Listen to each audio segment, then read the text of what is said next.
Ma reine, où tu en es? Ben écoute, ma sœur de Météo France, toujours au même stade que depuis jeudi. Euh, le dérèglement est trop important, il faut que je ralentisse le dérèglement avant de penser à la saison, ma sœur. Donc, il y a un déséquilibre élément feu, élément eau. Ça a déjà commencé à atteindre le pilier air.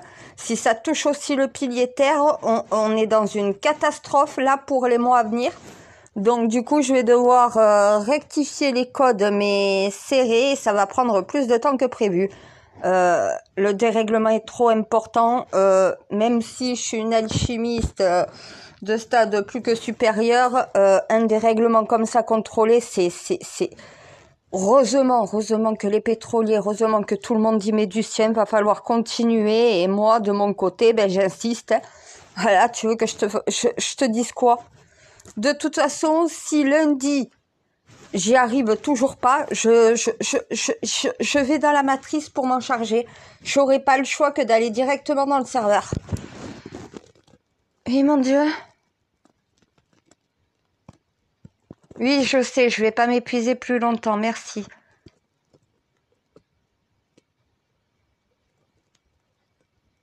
Non, mais la matrice, je préfère y aller que vraiment dans des cas d'urgence.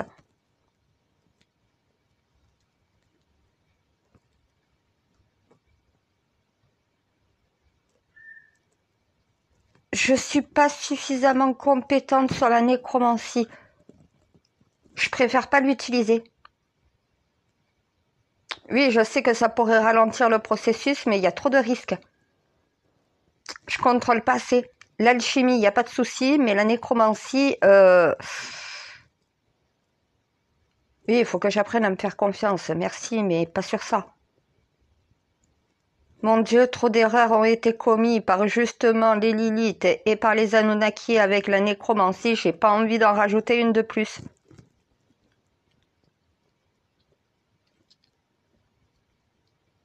Je sais que j'ai rien à voir avec tout ça et que justement je suis plus modérée, maîtrisée, mais je maîtrise pas la nécromancie, mon Dieu.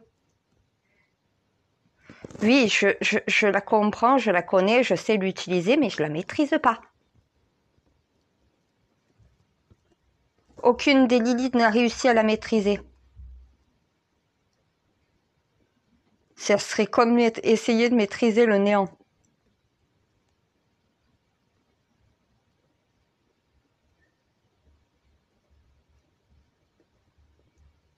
Non, mais je vais y arriver, il faut que j'arrive à trouver la bonne combinaison.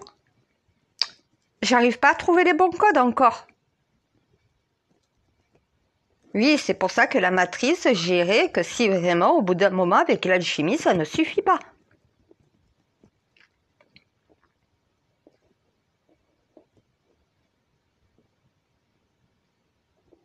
Et en plus, j'aime pas aller dans la matrice parce que je suis plus connectée à toi. Je suis avec toi sur place. Non, parce que j'ai ma sœur de Météo France qui s'inquiète parce qu'elle voit sur les écrans des trucs bizarres et elle comprend pas. Et elle me dit, t'es toujours en train d'essayer de faire passer la saison. Je lui dis non. Elle me dit, mais t'en es où là? Et je lui réponds comme quoi, ben là, je suis en train d'essayer de ralentir le processus. Je peux pas faire passer la saison tant qu'on est en plein dérèglement. Il y a un dérèglement qui arrive et je dois le limiter. Après, je pourrais modifier les codes de la saison. Pour l'instant, je cherche. J'essaye différentes combinaisons, différents codes. Au bout d'un moment, ça va fonctionner.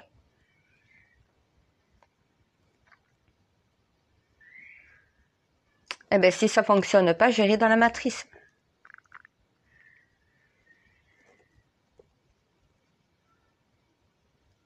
Et non, sinon, j'utiliserai pas la nécromancie. Non, normalement, chaque fois avec la matrice, ça règle le problème. Plus ou moins parce qu'il recommence, mais ça le règle de façon...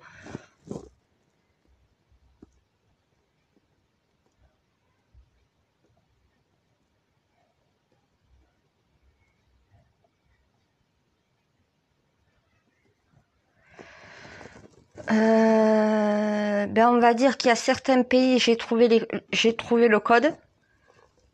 Mais c'est la combinaison totale que je n'arrive pas à trouver encore. Non mais mon Dieu, tu sais quand même qu'il y a 333 pays associés en un seul code. J'ai les bons codes pour certains, mais pour d'autres, le dérèglement est trop important, j'arrive pas à avoir une code stable.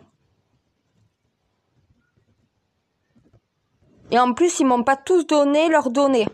Alors, si j'ai pas il y en a qui sont en retard, ouais. Ben, j'attends. Et j'essaye avec ce que j'ai à l'heure actuelle, donc le code ne peut pas être complet, il me manque des données.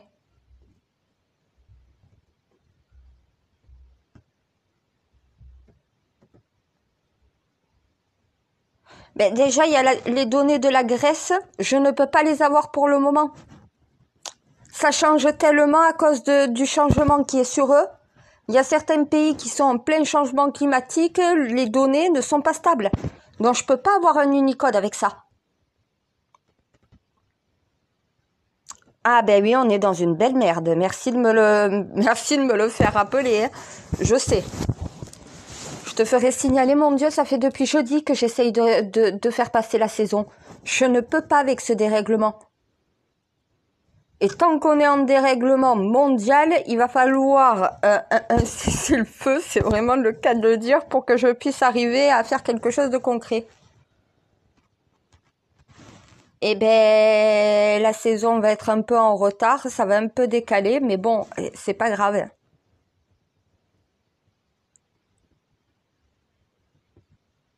Oui, je sais à quoi on doit nous s'attendre. Vent violent, inondation très importante et encore plus importante que les années précédentes. Mon Dieu, c'est de pire en pire. Et canicule pendant toute la saison d'automne et je vois même partir la canicule sur la saison d'hiver. Et s'il n'y a pas de saison d'hiver, c'est une merde totale. Fonte des glaciers, fonte des pôles, mon Dieu, mon Dieu, mon Dieu, mon Dieu. Oui, non, je désespère pas. Je sais qu'on va réussir à réguler la situation. Déjà, plus ils font d'efforts, plus moi j'ai de possibilités d'arriver à stabiliser la situation. Je peux pas la régler, la situation. J'essaye de leur faire comprendre. S'ils s'attendent à ce qu'il n'y ait plus de dérèglement avec mon alchimie, ils rêvent. Hein. Je peux que limiter la casse en attendant que les efforts collectifs et mondiaux commencent à faire leurs effets. J'en ai pour 15 ans comme ça. Minimum.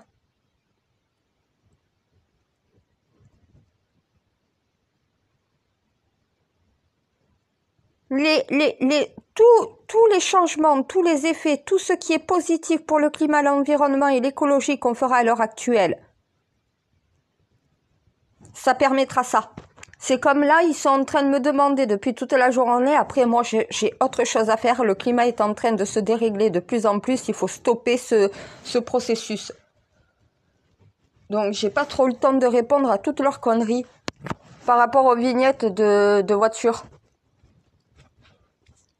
Ben, il y a une inégalité qui va se créer, toutes les personnes défavorisées vont être pénalisées, alors que les riches n'auront aucun problème. À un moment donné, il va falloir que l'État permette la modification du système d'alimentation de la voiture, plutôt que d'inciter les gens à changer de voiture. Si la carrosserie, si les amortisseurs, si les pneus, si toute la voiture est bonne, que la seule chose qui va pas, c'est qu'elle pollue, tu changes le système d'alimentation de la voiture, le système d'alimentation changé coûtera toujours moins cher que d'acheter une voiture neuve. Avec une aide justement à la récupération du moteur pour le recyclage.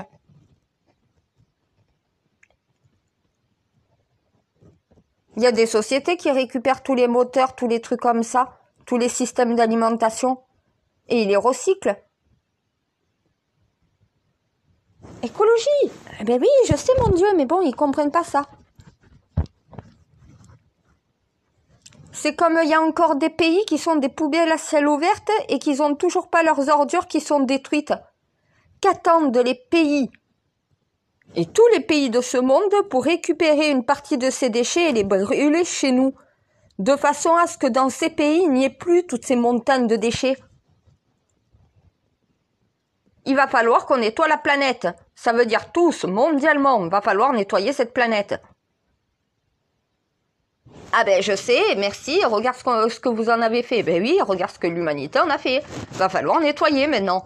Va falloir nettoyer les océans, va falloir nettoyer la pollution qu'on a mis dans l'espace, il va falloir qu'on nettoie la pollution qu'on a mis sur tous nos territoires, tous ces déchets qu'on a créés, eh ben oui, on a créé des déchets sans penser à comment les réutiliser et comment s'en débarrasser pour faire quelque chose de nouveau.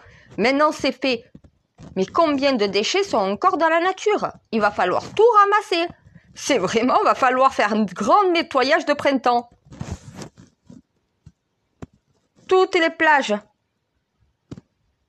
Faut plus aucun déchet dans la mer. À un moment donné, si tu veux sauver l'écosystème aquatique de notre planète, faut arrêter de mettre des déchets dans la mer. Point final. Faut empêcher tout déchet de se retrouver dans la mer, donc plus aucun déchet sur les plages. Sinon, on pourra plus aller sur des plages. L'eau sera polluée, on ne pourra plus se baigner. Voilà, il y aura tellement de bactéries dans l'eau qu'on ne pourra plus. Les animaux vont mourir, hein, ça va... Non mais, je sais, le scénario catastrophe, il est horrible. On va vivre terré sous terre jusqu'à ce que la chaleur du soleil nous crame tous de l'intérieur. On va tous cramer sous terre. C'est ça, brûler dans les flammes de l'enfer. Ils ont toujours pas compris ce que c'est. L'enfer est sur terre. C'est ce qu'on va en faire, une boule de feu. Ah, mais avec toute la pollution, tous les produits chimiques, tout ce qu'on a mis sur cette planète, mais s'il n'y a plus de couche d'ozone, la planète devient une boule de feu. Ils ont toujours pas compris ce que c'est l'enfer sur terre. La planète va s'enflammer, va s'embraser, va devenir un deuxième soleil attiré par le soleil et c'est ce qui va détruire tout l'univers. À cause de nous. Eh bien merci, les visions d'apocalypse, je les ai bien toutes reçues. Hein. Je sais exactement le scénario qui va être le nôtre. Hein. À moins qu'on arrive à renverser justement la vapeur, qu'on arrive à renverser ce scénario catastrophe pour en faire quelque chose de positif. La survie. Mon Dieu, on n'a que 2 scénarios. La disparition de tout ce qu'on connaît sur cette planète à cause de nous, ou la survie de cette planète grâce à nous. Il n'y a pas le choix. Hein.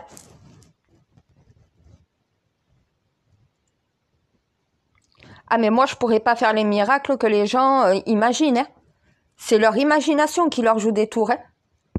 Il y en a qui m'ont demandé, mon Dieu, il y en a qui m'ont demandé si j'avais des pouvoirs. Je lui ai dit oui, je suis comme dans X-Men. J'ai des rayons qui me sortent des yeux. Ah ouais, il me répond. Non mais réfléchis. Est-ce qu'un humain a la possibilité d'enlever une paire de lunettes et d'avoir des rayons de feu qui sortent des yeux? Ben non. Eh ben voilà, ça veut dire que ça c'est la science-fiction. Mais parce que science-fiction, les pouvoirs, les super pouvoirs qu'on parle dans les films, c'est les dons même de la création, l'empathie, la vision. Savoir voir, regarder les choses, savoir analyser, l'analyse. Parce que la fiction a essayé de cacher une part de science en extrapolant la science. Oui, on a tous des super pouvoirs, ça s'appelle des dons de la création. L'empathie est un super pouvoir. La compassion est un super pouvoir. La tendresse, l'amour, l'affection, la joie, le rire. Même l'art. Ils ont toujours pas compris qu'est-ce que c'est ce monde et à quoi nous sert tout ça. Nous sommes tous des super-héros. Nous avons tous des super-pouvoirs. Ça s'appelle nos qualités. Et on a tous des mauvais pouvoirs. Et on est des méchants ou des gentils. Hein. Tout dépend des décisions qu'on prend. Tu décides de faire le bien, tu fais le bien. Tu décides de faire le mal, tu fais le mal. Point final. Ça, c'est la réalité de ce monde. Voilà, merci mon Dieu. Au moins, s'il y en a une qui l'a compris, tant mieux. Non mais attends, il cherche encore des anges et il cherche encore des diables. Hein. Les anges, c'est nous, on a l'auréole. Si c'est notre bonne conscience, si c'est la mauvaise conscience, on a les cornes. À un moment donné, faut arrêter de croire qu'il y a un diable, un bouc qui se marche sur deux pattes. Un bouc, ça veut dire les cornes. Tu fais le mal, t'as les cornes. Tu fais le bien, t'as l'auréole. C'est une image pour expliquer le bien et le mal chez l'être humain. Un bouc sur deux pattes, c'est un être humain, mais qui se comporte comme un animal. C'est un prédateur. C'est un danger. C'est l'humain animal, l'humain primitif, avec les cornes parce qu'il fait le mal. Celui qui va être pur avec deux ailes d'ange et une auréole, c'est l'être humain qui fait le bien. Faut arrêter de chercher. Non, mais le bien et le mal dans la religion, c'est les anges et les démons. C'est Dieu et le diable. Mais tout est un tout. Et tant qu'ils ne comprendront pas la théorie du tout, faut la reprendre. Tant qu'ils ne comprendront pas ça, ils ne comprendront pas. Ils ne pourront pas comprendre sans avoir compris la théorie du tout. Sauf que la théorie du tout n'a pas été finie. Il faut la reprendre. Moi, je l'ai finie. J'ai tout compris.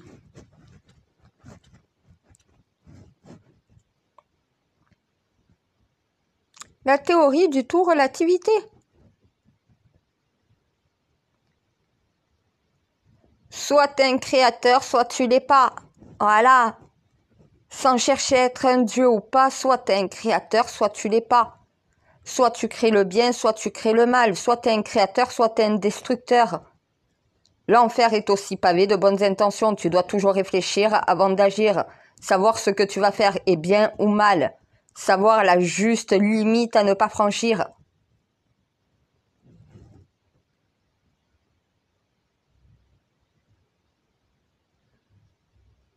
Est-ce qu'au final, mettre des millions de personnes dans la merde qui ne pourront plus se déplacer parce qu'ils n'ont pas les moyens de pouvoir s'acheter un véhicule neuf, est-ce que c'est bien?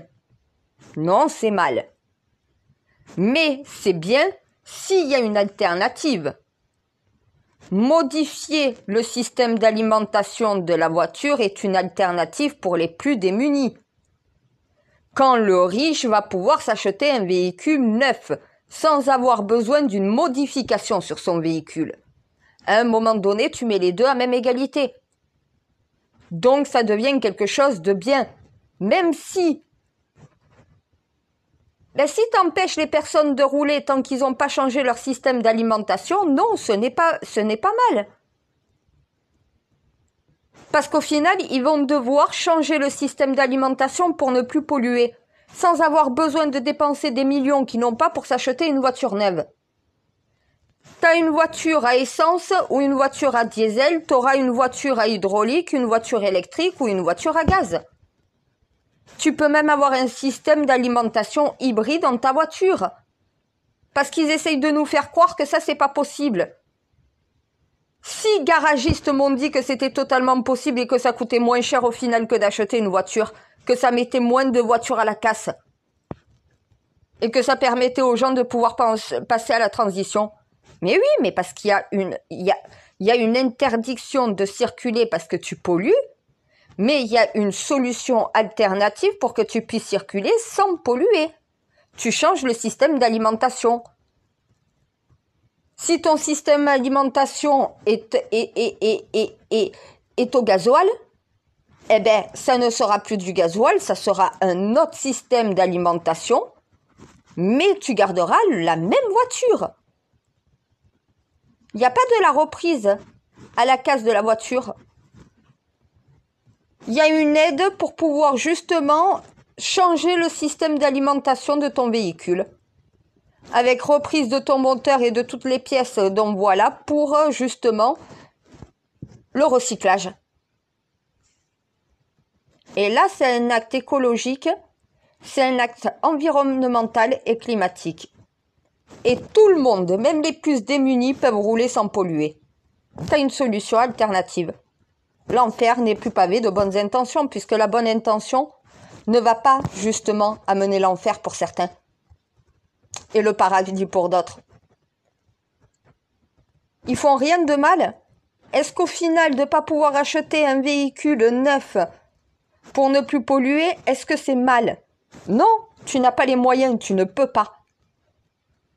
Si une voiture neuve te coûte 15 000 €, mais que de changer ton alimentation de ton véhicule te coûte 5 000, à un moment donné, tu as la possibilité avec une aide d'État de pouvoir changer ton système d'alimentation. Donc tu rouleras sans polluer, il n'y a même plus besoin des histoires de vignettes. Tous les Français vont être appelés à devoir faire une modification sur leur véhicule s'ils n'ont pas les moyens d'en acheter une neuve. Et là, tout le monde passe à la transition en même temps. Il n'y a plus personne qui pollue. Voilà. Ceux qui avaient une voiture... Et déjà, ce qui coûte le moins cher, c'est l'hydraulique. Une modification de ton système d'alimentation à essence ou à diesel en système d'alimentation hydraulique coûte moins cher. L'hydrogène, changer le système d'essence en un système d'hydrogène te coûtera le moins cher. Après, par la suite, c'est le gaz. Puis après, c'est l'électrique. Bien sûr que de faire une modification de ta voiture en une voiture électrique va te coûter beaucoup plus cher. Mais par contre, ça te coûtera moins cher si tu n'as pas les moyens de pouvoir faire une transition au gaz. Et si le gaz est toujours trop cher pour toi, tu as toujours la possibilité d'avoir un système à hydrogène. Donc au final, tu passes à la transition, tu as la possibilité de rouler sans polluer, sans avoir besoin de changer ton véhicule, juste en changeant l'alimentation. Tu as une solution alternative pour pouvoir rouler. Tout le monde fait ça, tout le monde passe à la transition. Ça, c'est une proposition que l'État devrait faire et tous les Français seraient d'accord. Par contre, ceux qui sont riches et qui ont les moyens de changer leur véhicule, oui, ils le font. Faut pas non plus que les riches en profitent pour changer juste leur système d'alimentation, donc voilà, alors qu'ils ont les moyens d'acheter un véhicule neuf.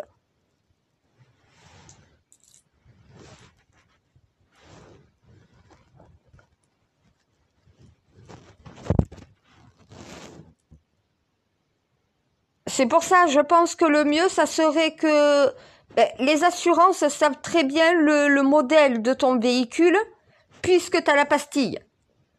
Donc, ils connaissent le véhicule et ils connaissent l'année. Donc, c'est un appel à toutes les personnes dont voilà qu'ils ont une voiture qui n'est pas dans la catégorie 1 ou 2. Ce qui permet d'éviter les voitures 3 et 4 en faisant passer toutes ces voitures à une transition par modification du système d'alimentation. Tu changes le moteur, tu changes le système d'alimentation, de brûleur et tout le reste. Tu changes le système d'alimentation. Non mais ça, je crois qu'ils savent pas ce que ça veut dire changer un système d'alimentation au lieu de changer de voiture. Moins de voitures à la casse déjà. Mais la voiture, si elle est bonne, t'as pas besoin de la changer. Si par contre elle est pas bonne parce qu'elle pollue, eh ben tu changes le système d'alimentation de façon à ce qu'elle ne pollue plus. Les plus démunis ont les moyens de pouvoir faire ça.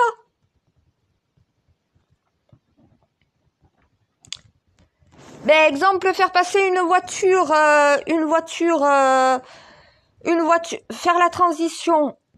J'avais vu avec avec mes garagistes. Au final, et pourtant moi j'ai pas de voiture, hein. Moi je prends les transports en commun et je marche à pied. Je suis obligée de m'occuper des conducteurs, c'est grave quand même, hein. J'ai pas le permis, j'ai pas d'assurance, j'ai pas de voiture. Moi ça me touche pas la situation, hein. Ma mère par contre, sa voiture en 3 ou 4, elle ne pourra plus rouler, ça c'est clair. Elle n'a pas les moyens, ma mère, en étant à la hache, donc voilà, de pouvoir au final acheter une voiture neuve. Sa voiture est bonne. Elle passe au contrôle technique, elle est bonne. Mais par contre, au final, elle va polluer trop au bout d'un moment. Qu'est-ce qu'on propose à quelqu'un qui touche une hache et qui n'a pas les moyens de pouvoir acheter une voiture neuve ou de faire un crédit? La transition, modification du système d'alimentation. Ma mère n'a pas les moyens, mais un système d'alimentation hydraulique, ça te coûte entre 1 500 et 2 000, 3 000 € grand max. Avec une aide de l'État, c'est possible en payant plusieurs fois. Pour certains.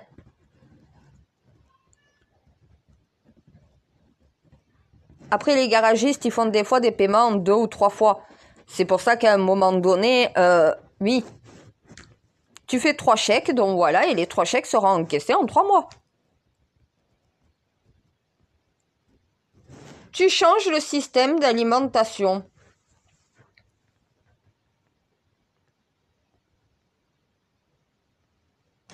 Ben, comme m'a dit un garagiste, il y a certains moteurs qui n'auront pas besoin d'être changés. Ça sera surtout la cuve, donc voilà certaines choses.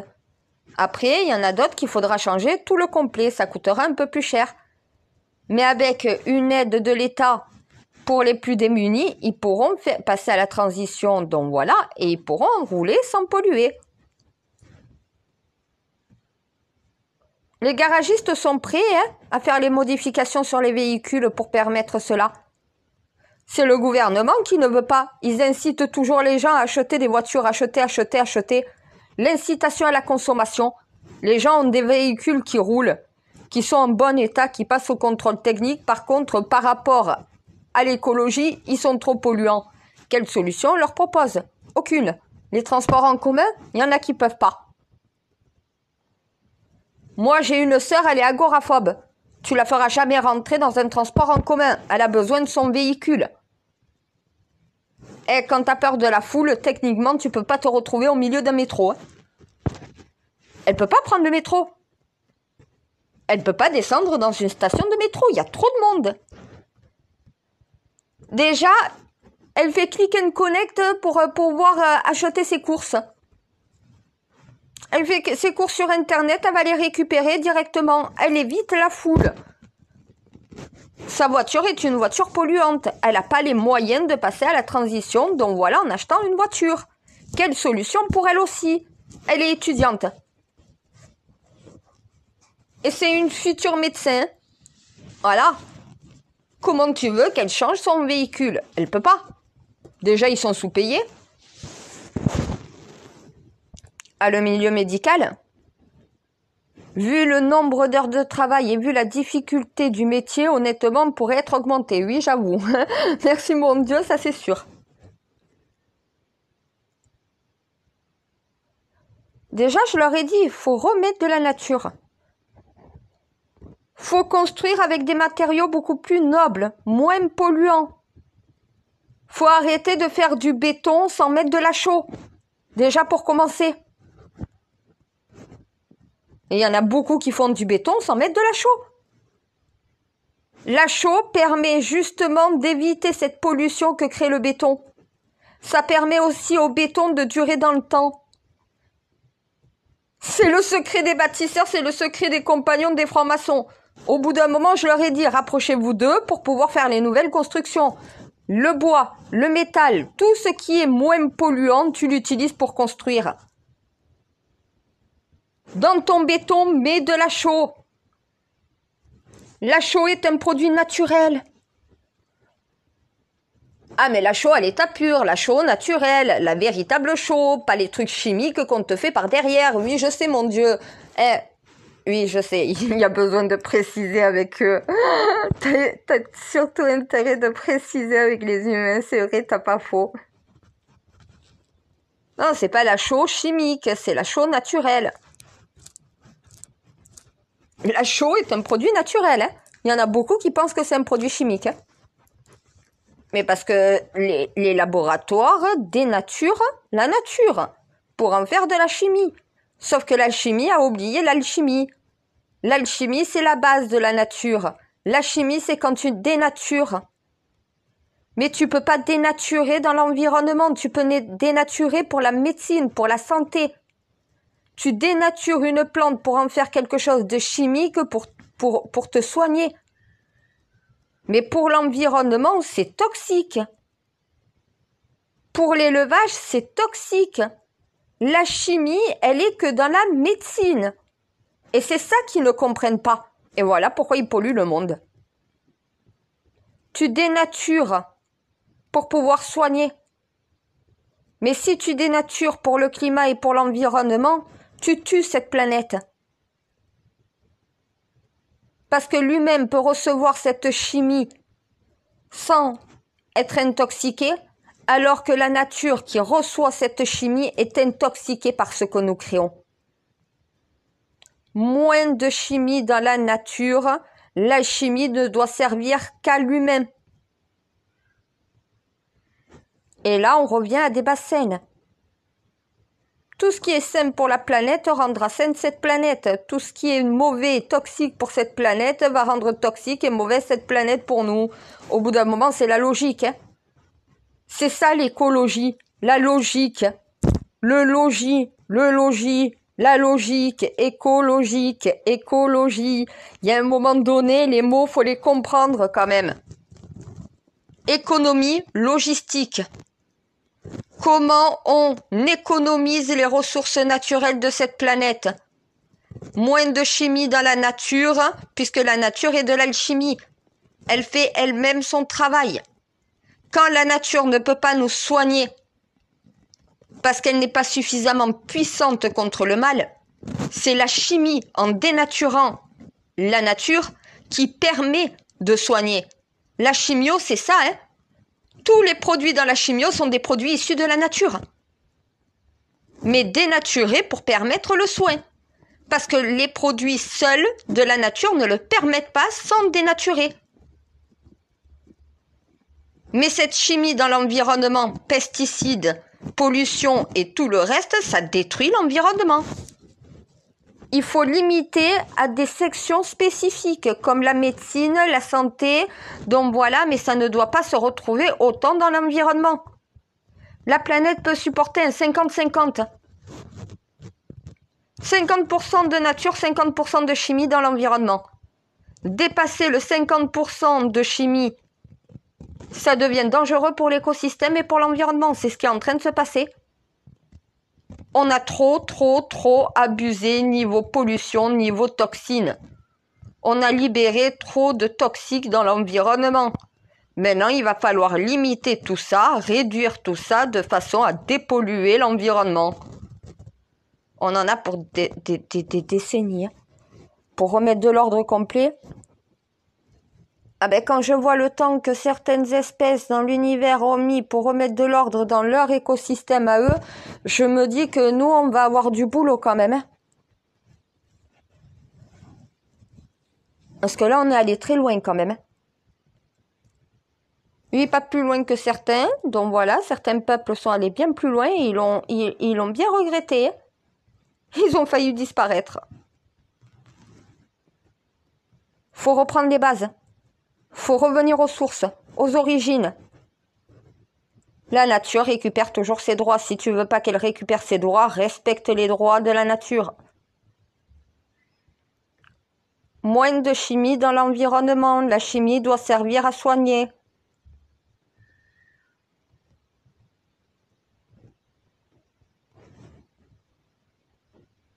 Mais parce que c'est cette mondialisation, c'est cette production. On veut produire toujours plus. Regarde le nombre d'aliments qui sont péris par jour. Le nombre de tomates, de légumes, de fruits qui sont jetés. Le nombre de viandes, de poissons, d'œufs qui sont jetés. Mais quand on voit le gaspillage alimentaire, ça c'est tout ce qu'on a produit en trop. Parce que justement, avec tout ce qui est... Parce qu'en fait, on veut que les exportations tiennent le coup. Moins d'importations, moins de déplacements, moins de pollution, moins de production, moins de gaspillage. On n'a pas besoin de produire autant pour nourrir toute notre population. Il y a trop d'exportations, il y a trop d'importations, alors qu'on a déjà ça chez nous. Suffit de refaire partir chez nous. Si on n'a pas suffisamment de fraises en France, il faut faire des champs de fraises. Si on n'a pas suffisamment de moutons pour nourrir tous les Français, au lieu d'aller les chercher à l'étranger, on crée des élevages de moutons pour en avoir suffisamment pour nourrir tous les Français. On n'a pas suffisamment de poulets, de bœufs. Eh ben, il suffit tout simplement d'en avoir, voilà, de refaire partir l'élevage national pour nourrir la nation. Et comme ça, il y aura moins de pollution, moins de gaspillage. La mondialisation doit arrêter ces conneries. Est-ce qu'on a besoin d'avoir... Alors, le bœuf de Kobe, voilà, il y a certains produits comme ça que tu vas importer. Mais quand tu as le même poulet en Italie qu'en France, à un moment donné, il y a un problème. On prend de la vache américaine. On n'a pas de bœuf chez nous?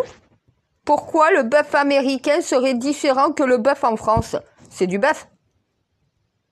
Si on n'a pas suffisamment de bœuf pour nourrir toute notre nation, à nous d'avoir des élevages de bœuf pour pouvoir nourrir toute notre nation.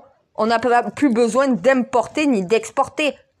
Chaque peuple est en capacité de nourrir tout son peuple. L'Afrique ne peut pas nourrir tout son peuple. Avec tout ce qu'on gaspille. Non mais, prends, mon Dieu, des milliards et des milliards de tonnes de déchets par an mondialement. De viande jetée, de nourriture jetée, mais des pays qui sont sous-développés, qui ont des problèmes de famine, mais on les sort de la famine, on les nourrit toute l'année avec ce que nous jetons. Français, Américains, Chinois, donc voilà, regarde le nombre de déchets jetés par an. Ah mais les grands pays, les grandes puissances mondiales sont ceux qui gaspillent le plus. Alors que les pays qui n'ont pas le même confort de vie que nous tirent la langue et crient famine. Faut peut-être arrêter de surproduire, nous, d'arrêter de vouloir s'enrichir. Donc voilà, et commencer par essayer d'enrichir les pays défavorisés, leur permettre d'être à même égalité que nous pour qu'il y ait une égalité mondiale. Et là, la mondialisation pourra être équilibrée. Ils ont toujours pas capté. Non, moi je suis épuisée, oui, je suis épuisée, j'avoue. Essayer de réguler le climat quand le climat est autant déréglé par toutes les conneries qu'on a fait. Oui, je vais y arriver, mais ça va prendre plus de temps que prévu. Est-ce qu'ils voient une vague de canicule arriver alors qu'on est en saison d'automne? Et comme je lui ai dit que ça allait être ça pendant toute la saison d'automne et voire même la saison d'hiver, eh ben Météo France commence à s'inquiéter. Est-ce que les prédictions que je leur ai données s'avèrent être les bonnes? Ils s'en rendent compte sur leurs écrans. Mais ça, c'est le système mondial qui est responsable de ça. Il va falloir changer. Et on parle beaucoup, mais on ne change pas. Il faut une union mondiale sur le sujet. Ils s'unissent pas mondialement sur le sujet. L'environnement. Chaque pays a son environnement. L'écologie. Chaque pays a son plan écologique pour son pays. Mais le climat, c'est pas national, c'est mondial. Le climat est mondial. L'environnement, c'est chacun, on a un climat différent normalement.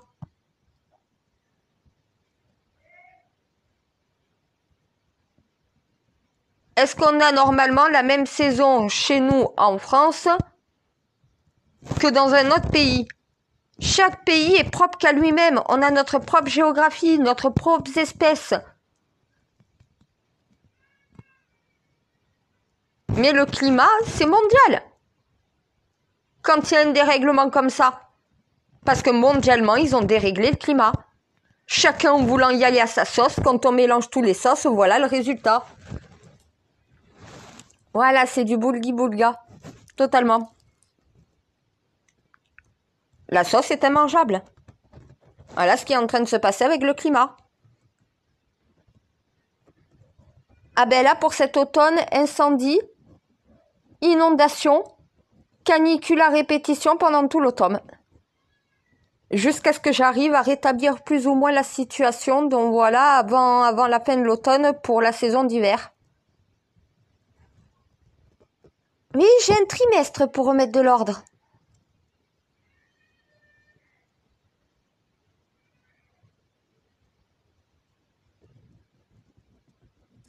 Non, à 23 heures. Ouais, par rapport au calendrier lunaire. Et après 4 heures du matin. Ah ben, je suis obligée de me baser aux heures Wicca, hein. J'ai pas le choix là, hein. Quand tu t'occupes de la nature, vaut mieux être mère nature la nuit.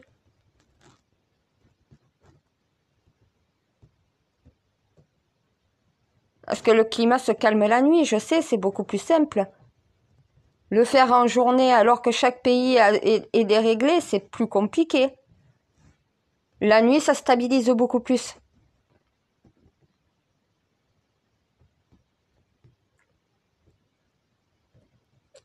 Un, deux, trois, quatre, cinq, six. Et là, 23 h 7. Ouais, 7 fois par jour.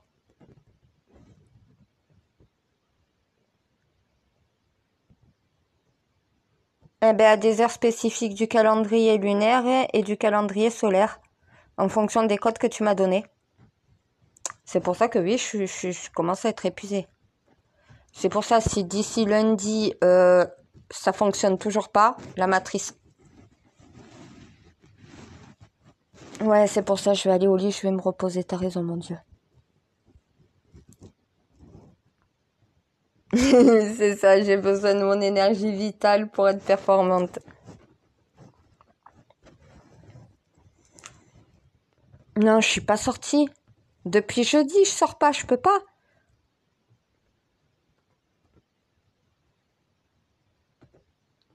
Ah ben là, il y en a plein qui m'ont contacté pour d'autres sujets de la mission. Je leur ai dit, je peux pas. Je peux pas, j'ai pas le temps. Je peux pas. Là, je suis uniquement sur le climat. Voilà, ça veut dire là, c'est sujet climat, environnement, écologie, donc voilà, et mondial.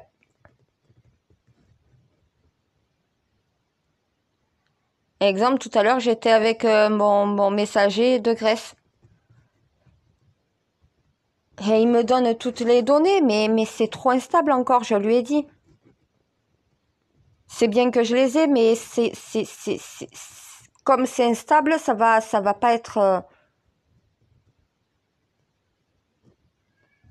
Je lui ai dit, dès que tu vois sur tes écrans que ça stabilise, là tu me donnes tous les codes. Dès qu'il y a une accalmie. Là, je peux pas. Là, pour le moment, je peux pas. Il n'y a pas d'accalmie. Là, pour le moment, je lui ai dit, tes codes, ils servent à rien. Je lui ai montré, je lui ai demandé les codes toutes les 30 minutes.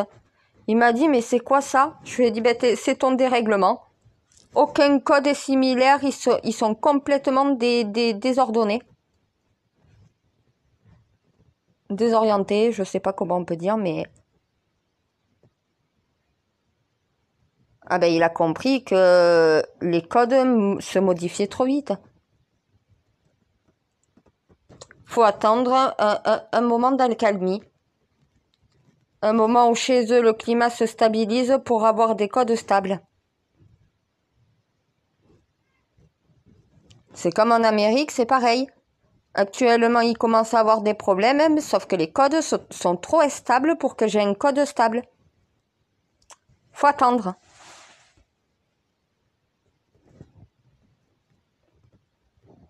Ah mais de toute façon, là, à part attendre et faire des efforts, il n'y a pas grand-chose à faire, hein. Faudrait peut-être qu'ils commencent à en prendre conscience, hein. Déjà, on fait des économies en fonction de l'eau. Là, c'est très bien. Il y a un début de changement qui s'opère, mais toujours pas avec le bon cerveau. Oui, cette idée d'interdiction de circulation pour certains véhicules est bonne, mais il n'y a pas de solution alternative. Si tu proposes pas une solution alternative, tu peux pas mettre ça en place. Ça pénalise les plus démunis et ça crée une inégalité. C'est pas possible. On ne peut pas permettre aux riches de rouler parce qu'ils ont les moyens et aux pauvres de ne plus pouvoir circuler parce qu'ils n'ont pas les moyens d'acheter une voiture neuve. On doit permettre aux plus démunis, aux pauvres, de pouvoir avoir une solution transitoire pour pouvoir rouler à même égalité que les plus riches. Ça, c'est pas réfléchi, c'est pas pensé. Ils ont pensé il faut interdire aux voitures qui polluent le plus de rouler. Ça, c'est vrai. Mais ils ont oublié que les voitures qui polluaient le plus, c'est les personnes les plus démunies et les plus défavorisées qui les possèdent. Ils n'ont pas les moyens d'acheter une voiture neuve. Donc tu crées une inégalité. Ça veut dire une fois de plus, c'est les plus faibles qui sont frappés de plein fouet quand les plus riches se dorent la pilule au soleil. Et après on s'étonne qu'il y a une haine envers ceux qui sont riches, par ceux qui sont pauvres. Mais c'est normal. Les pauvres subissent en permanence pendant que les riches, parce qu'ils ont les moyens, s'en sortent tout le temps. Au bout d'un moment, il y a une inégalité entre riches et pauvres. Il va falloir que les pauvres soient mis à même égalité que les riches. Il va falloir que les riches arrivent à se mettre un petit peu au niveau des pauvres. Non, non, mon Dieu, faut arrêter avec cette histoire de répartition des richesses. Non, mais parce que les bobos gauchistes pensent qu'il suffit de répartir les richesses pour qu'on soit une grande famille, tout le monde est beau, tout le monde s'aime. Non, malheureusement, tu peux répartir toutes les richesses du monde, ça servirait à rien pour autant. Il faut que les inégalités soient corrigées pour qu'une égalité soit mise chaque fois qu'il y a une inégalité. Si les riches ont les moyens de pouvoir rouler avec leur voiture, mais que les pauvres ne l'ont pas, il faut que les pauvres, on leur trouve une solution de rechange pour qu'ils puissent rouler sans forcément avoir les moyens d'acheter une voiture neuve, ce que les riches ont. Et là, tu corriges l'inégalité en trouvant une solution égalitaire.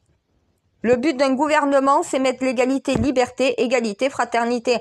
S'il n'y a pas d'égalité, il n'y a pas de fraternité. S'il n'y a pas de liberté, il n'y a pas de fraternité. Et au bout d'un moment, s'il n'y a pas les deux premiers mots, la fraternité n'existe pas. Liberté, égalité. Si les riches peuvent changer de voiture et que les pauvres ne le peuvent pas, ben les riches changeront de voiture quand les pauvres changeront leur système d'alimentation. Tu as une solution de rechange. Tu ne crées pas d'inégalité dans ton interdiction. Tu mets tout le monde à même égalité. Faut arrêter de polluer. Voilà. On doit arrêter de rouler en polluant. La base, c'est ça. La solution, c'est acheter une voiture neuve ou changer le système d'alimentation de son véhicule. Point final. Si tu as les moyens d'acheter une voiture neuve, t'achètes une voiture neuve. Si tu as les moyens de pouvoir changer ton système d'alimentation, mais pas d'acheter une voiture neuve, ben au moins tu changes ton système d'alimentation, tu ne pollues plus. L'ordre, c'est pas on interdit aux véhicules de rouler, c'est que ces voitures-là, si elles n'ont pas, soit les propriétaires de ces voitures ont le choix. Si elles veulent continuer de rouler, soit tu changes le système d'alimentation de ton véhicule, si t'as pas les moyens. Si tu as les moyens, tu changes ton véhicule. Voilà, c'est pas compliqué. Que tu sois pauvre comme riche. Tu dois arrêter de circuler avec ton système d'alimentation qui pollue. Voilà. C'est pour ça qu'après, aux stations-service, et non plus station essence, puisqu'il n'y aura plus d'essence, il y aura hydrogène, gaz, électricité et biocarburant. Le ciel, l'air, la terre et le feu, les 4 éléments dans la station essence, 4 pompes. Oui, c'est ça, c'est le biocarburant qui sera le moins cher au changement du système.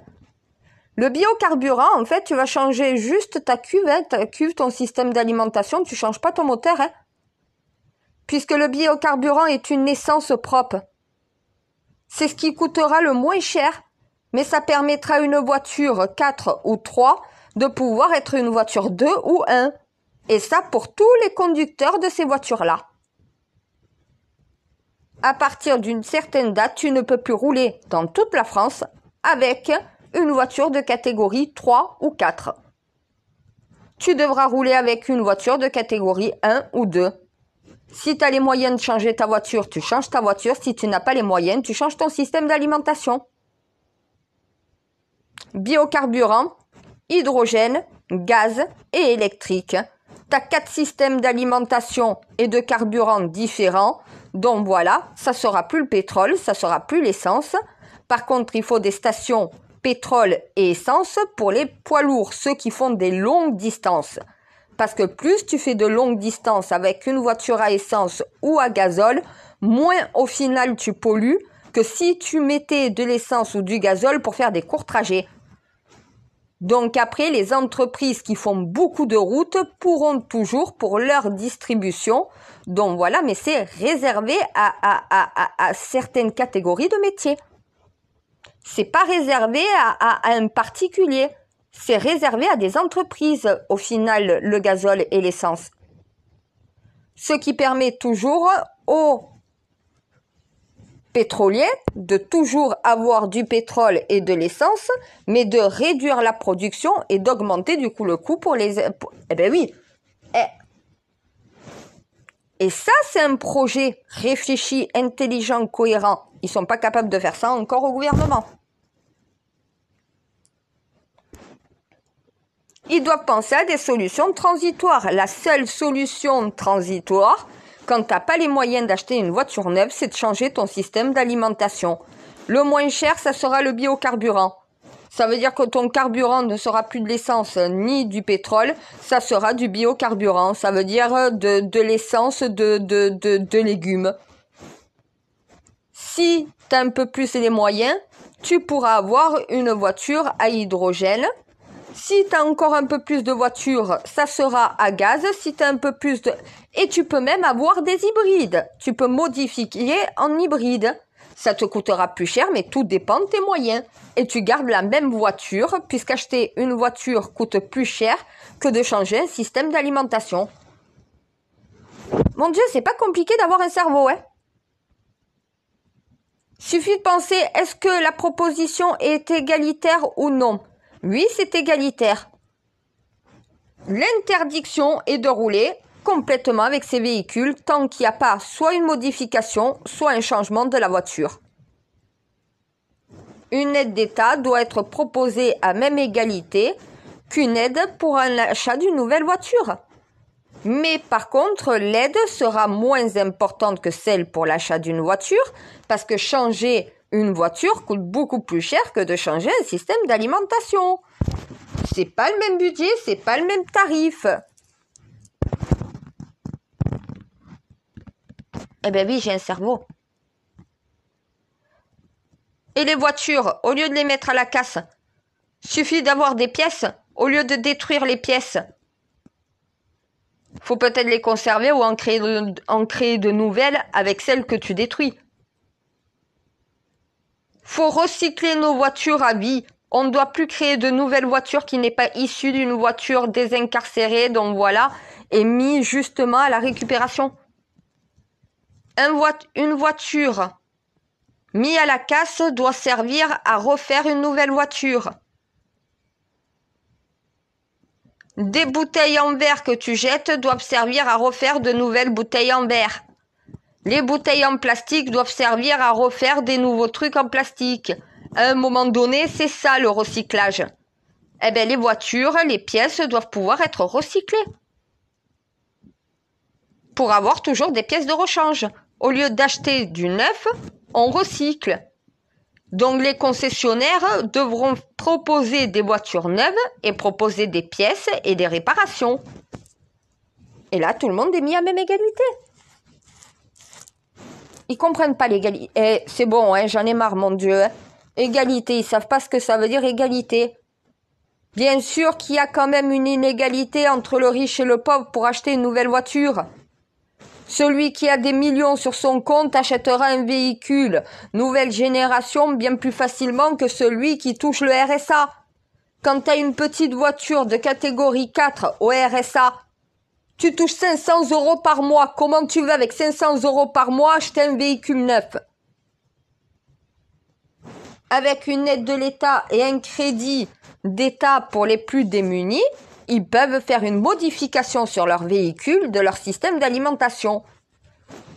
Ils prendront le moins cher, changer leur système d'alimentation à essence ou à pétrole en biocarburant. 1 500 €. C'est le minimum. Avec une aide de l'État et un paiement en 3 fois, oui, ça peut être possible. Et pour beaucoup de familles démunies. Pour ceux qui ont un peu plus les moyens, ils préféreront peut-être rouler en hybride. Si tu as 8 000 € à mettre, mais que tu n'as pas 15 000 € dans une voiture, à un moment donné, tu préféreras économiser, donc voilà, en modifiant ton système d'alimentation plutôt qu'acheter une voiture neuve.